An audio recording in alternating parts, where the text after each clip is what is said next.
خطا ہونا بزرگی میں کوئی رکاوٹ نہیں۔ ماعز اسلمی کو پتھر پڑ رہے تھے جب وہ حد لگ رہی تھی، کہ ابھی جو تم نے ماعز کا گوشت کھایا اس سے زیادہ ناپاک تم نے کھایا۔ گناہ ہونا انسانی اللہ اور بندے کے تعلق میں رکاوٹ تب بنتا ہے جب اصرار ہو، میں حاملہ ہوں زنا سے، مجھے پاک کریں، اس لیے کبھی کسی کے گناہ پر اس کو حقیر نہ سمجھو۔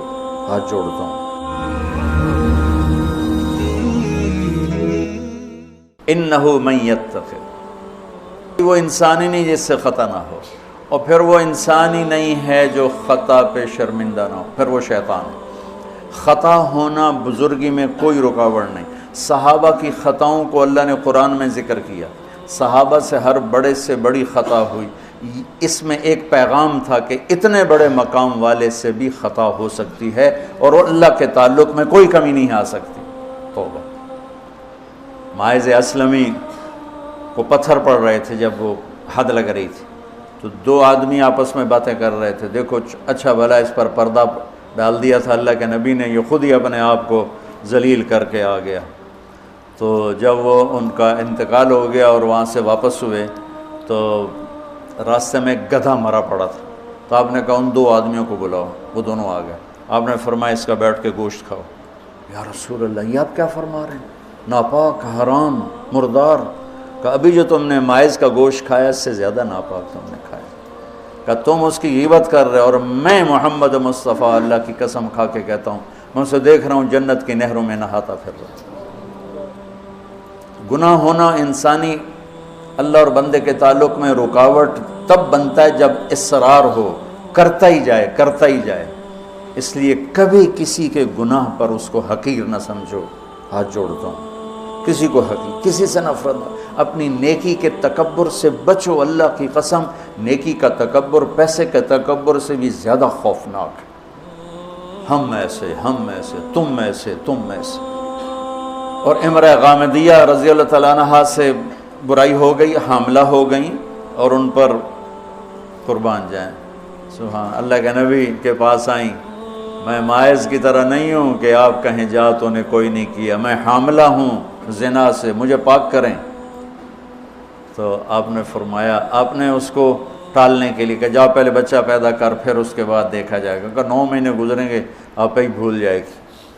وہ 9 مہینے بعد پھر آ گئی کہ مجھ سے گناہ ہوا ہے، یہ میرا بچہ پیدا ہو گیا ہے، اب مجھے پاک کریں۔ آپ حیران ہو گئے اس کے اس اندر کے بے قراری پر۔ آپ نے پھر دوسرا ہیلا اختیار فرمایا، آپ نے فرمایا بچے کو دودھ پلا 2 سال، جب یہ روٹی کھانے کے قابل ہو جائے پھر آنا، پھر حد لگائیں گے۔ 2 سال اس نے دودھ پلایا، اور ایک دن چشم فلک نے دیکھا کہ ایک عورت بچے کو انگلی سے پکڑ کے لا رہی ہے، اور اس بچے کے دوسرے ہاتھ میں روٹی ہے اور وہ کھا رہا ہے، اور آ کر کہتی ہے یا رسول اللہ یہ روٹی کھا رہا، طہرنی، مجھے پاک کیجیے۔ میرے نبی کے بھی آنسو نکل آئے۔ تو آپ نے فرمایا اس بچے کو کون اپنا بیٹا بناتا ہے، میں ضمانت دیتا ہوں جنت میں وہ میرا ساتھی ہوگا۔ تو ایک انصاری صحابی نے اٹھ کر کہا یا رسول اللہ میں اس کو اپنا بیٹا بناتا ہوں۔ اتنی بڑی بڑی ہستیوں سے گناہ ہو جاتے ہیں، لیکن ہم کہتے ہیں یا موسیٰ یا فرعون۔ وہ جو ایک احمقانہ شعر ہے، دورنگی چھوڑ دے یا کرنگ ہو جا، سراسر موم ہو یا سنگ ہو جا، کسی بیوقوف شاعر نے یہ شعر کہا۔ تو ان پر حد لگی تو خون کا کہ چھینٹے حضرت خالد پر جا کے پڑے، تو انہوں نے کوئی 2-4 لفظ سخت کہہ دیا۔ آپ نے فرمایا خالد ایسا مت کہو، اس بچی نے وہ توبہ کی ہے پورے مدینے پہ تقسیم کروں سب کی بخشش ہو جائے۔ انہو من یتق، بڑے سے بڑے سے بھی ہو جاتا ہے۔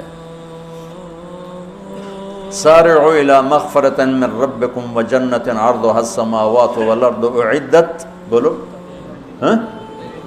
للمتقین۔ ٹھیک، کون ہیں؟ الذین ينفقون فی السراء والضراء، جو تنگی اور فراخی میں خرچ کرتے ہیں، والکاظمین الغیظ، جو غصے کو پیتے ہیں، والعافین عن الناس، جو لوگوں کو معاف کرتے ہیں، واللہ یحب المحسنین، اللہ احسان کرنے والوں کو پسند کرتا ہے۔ اب آگے بھی تقوی والے ہی آ رہے ہیں۔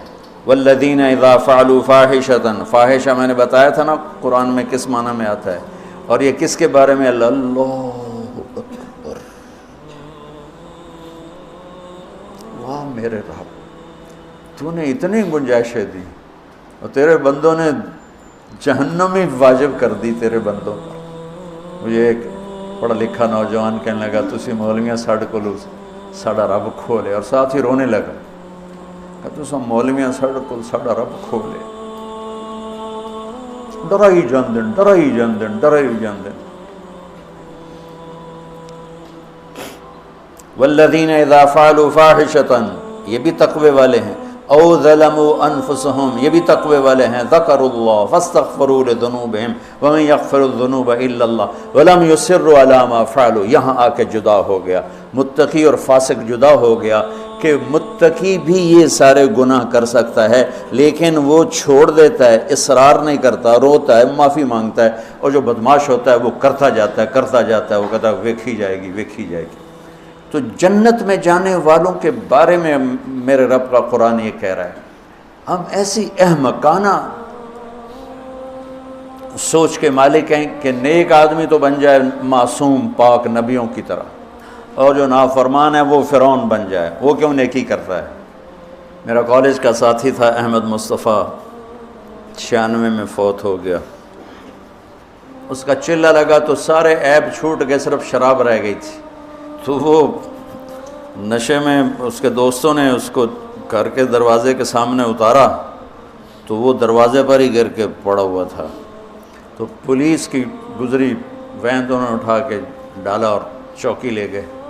صبح اس کی آنکھ کھلی تو روشنی ہو رہی تھی، تو اس نے سپاہی بھی جانتے تھے، اچھا بڑے آدمی کا بیٹا تھا، خود بھی کافی مشہور تھا، تو اس نے کہا یار جلدی جلدی مصلی لوٹا لو، میں نے نماز پڑھنی۔ تو کہنے لگا راتی کی کر دے رہے ہو؟ تو کہنے لگا اسے واسطے تو نماز پڑھن لگا کہ منہ کالا کیتا ہے دھو بھی لواں۔ اور ہمارا کیا تصور ہے؟ تیری روٹی حرام، تجھے نمازوں کا کیا فائدہ؟ تو داڑھی منڈاتا ہے، تیرا کیا دین ہے؟ تیری شکل ہی کافروں جیسی ہے، تیرا کیا دین ہے؟ ہمارے دیندار طبقے نے بے دینی کو پروموٹ کیا ہے نفرت کر کے۔ دین تو سراپا محبت سراپا